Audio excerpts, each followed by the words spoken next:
Good evening, I'm Camelia and you're watching KiniNews. The MACC confirmed that it had detained Muhyiddin at 1 p.m. at its headquarters today. This was after he presented himself to have his statement recorded regarding the Jana Wibawa program and related issues. The MACC has confirmed that they detained former Prime Minister Muhyiddin Yassin at their headquarters at 1 p.m. today. This is after he presented himself to have his statement recorded regarding the Jana Wibawa project and related issues. In a statement this evening, the MACC said that they had also obtained permission from the Attorney General's office to prosecute Muhyiddin in the Kuala Lumpur Court tomorrow. They added that Muhyiddin, who is also Bersatu President, will face several charges under Section 23 of the Malaysian Anti-Corruption Commission Act 2009 and Section 4(1) of the Anti-Money Laundering, Anti-Terrorism Financing and Proceeds of Unlawful Activities Act 2001. Muhyiddin had arrived at the MACC headquarters in Putrajaya at around 11:15 a.m. this morning to give his statement to the anti-graft agency. An MACC source told Malaysiakini earlier that Muhyiddin will face multiple criminal charges under several provisions of the MACC Act tomorrow. However, they did not say if the Pagoh MP will be detained overnight after questioning today.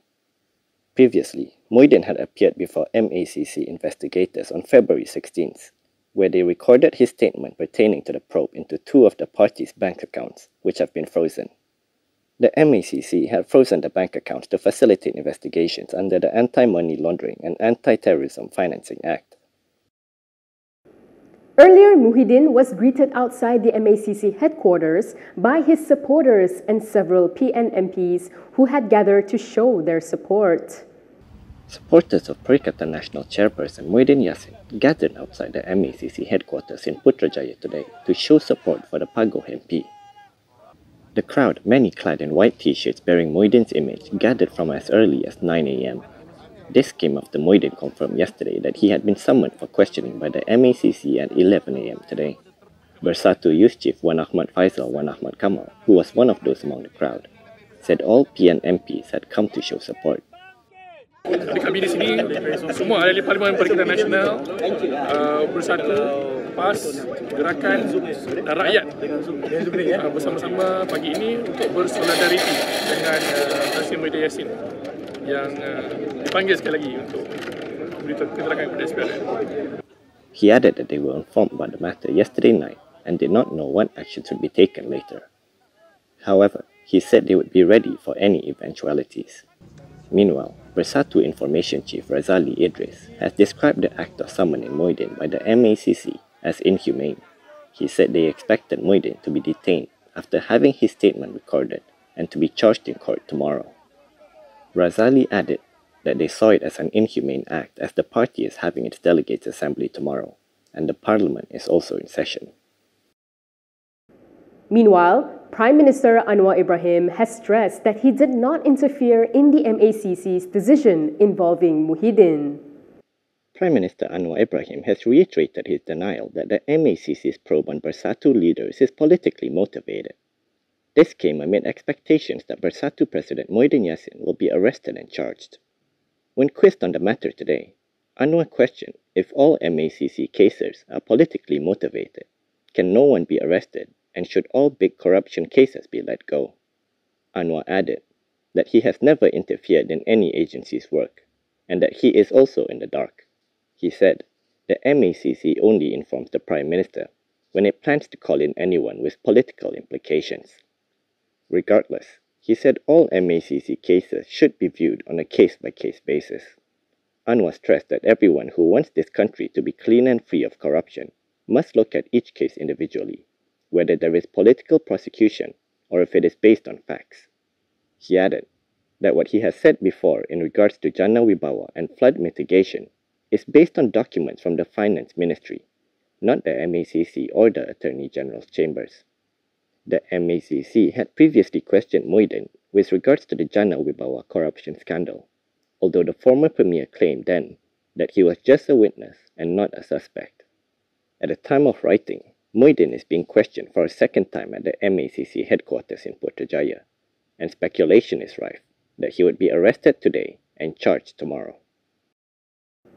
Anwar was also quizzed about Home Minister Saifuddin Nasution Ismail's exemption to UMNO. He defended Saifuddin and said that the minister had already explained the matter. Prime Minister Anwar Ibrahim has defended Home Minister Saifuddin Nasution Ismail's decision to exempt UMNO from provision under the Societies Act 1966. Anwar said that as Prime Minister and Finance Minister, even he has overturned decisions made by civil servants. For example, he said in the past, some officers were instructed to award contract without any tenders. However, he overturned the decision as he felt it was better to use the tender process, as it is more accountable. For Saifuddin's case, Anwar said the law required the Registrar of Societies to refer to the minister, and the law provided certain powers to the minister. He added that Saifuddin has also explained the matter. The government has come under scrutiny after Saifuddin revealed that he had invoked Section 70 of the Societies Act 1966 to prevent UMNO from being deregistered for contravening party rules.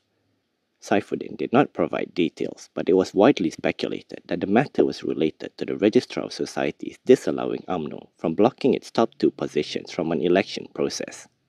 When quizzed on the matter in the Dewan Rakyat yesterday, Saifuddin said the proper avenue to challenge his decision was in court. Zahid also commented on the matter. He said there was no external interference to save UMNO and called on critics of the Societies Act to bring it up in Parliament if they want amendments made. UMNO President Ahmad Zahid Hamidi has called on those who disagree with the Societies Act 1966 and want it amended to bring it up to Parliament. Zahid told the media last night that the Act was a law approved by Parliament and should be handed back to it for any amendments. He said this in response to a question about former Rambau MP Khairi Jamaluddin's remarks on the matter. Earlier this week, Khairi had uploaded a video where he spoke out against Home Minister Saifuddin Nasution Ismail's decision to grant exemption to UMNO in accordance with Section 70 of the Societies Act 1966 regarding the party's election. Meanwhile, Zahid said that he expects the party's new leadership lineup, which will be elected, will work with him to translate the implementation of the party's new direction. He said that the direction, which has 21 steps, will be announced and realized after the party's election on March 18. Zahid added that he hoped UMNO has no more thorns in its flesh, and hopefully, everyone will stand united as one team. The prosecution has gone to the Court of Appeal to overturn the acquittal of former Prime Minister Najib Abdul Razak and former 1MDB CEO Arul Kandasamy. The prosecution has filed an appeal to overturn the acquittal of former Premier Najib Abdul Razak and former 1MDB CEO Arul Kandasamy. This is over the 1MDB audit tampering case. A source close to the prosecutors confirmed that a notice of appeal was filed at the Court of Appeal earlier today against the Kuala Lumpur High Court's verdict on March 3rd. On March 3rd, Najib and Arul were acquitted of abuse of power involving the audit report for the Sovereign Wealth Fund. The Kuala Lumpur High Court ruled that the prosecution failed to establish a prima facie case against the two. Najib, also a former finance minister, was charged with using his position as then Prime Minister to order amendments to 1MDB's final audit report before it was presented to the Public Accounts Committee in 2016 to prevent any action against him. Arul Kanda was charged with abetting Najib in making the amendments. Najib is currently serving a 12-year jail sentence in a separate 42 million ringgit SRC international corruption case. The police have confirmed that they are probing past President Abdul Hadi Awang on his remarks on changing the government. Investigations against past President Abdul Hadi Awang on his claims that Perikatan Nasional was attempting to topple the government will be conducted by Bukit Aman's Classified Crime Investigation Unit. This is according to Sentul District Police Chief Beh Eng Lai. He said police had received reports lodged by Amanahan Selangor PKRUs at the Dang Wangi Police Headquarters yesterday. He added that Bukit Aman's Classified Crime Investigation Unit will investigate the case. The reports were reported to be in connection with an alleged admission of a plot to topple the government by Hadi. On Monday, Hadi had told reporters in Parliament that based on Malaysia's democratic system, a change of government is normal, and such an attempt can be done either through a vote of no confidence or via statutory declarations. He added that they had a right to plan and no one could stop them if they wanted to plan it. He said this when asked to confirm whether there are efforts being made by Perikatan Nasional to topple the current federal government. And that is all from me today. For more stories, you can go to KiniTV.com. You can also follow us on Instagram, Twitter, YouTube, and Facebook for the latest news updates. If you'd like to support independent media, do consider subscribing to Malaysiakini.com. I'm Camelia. Thanks for watching.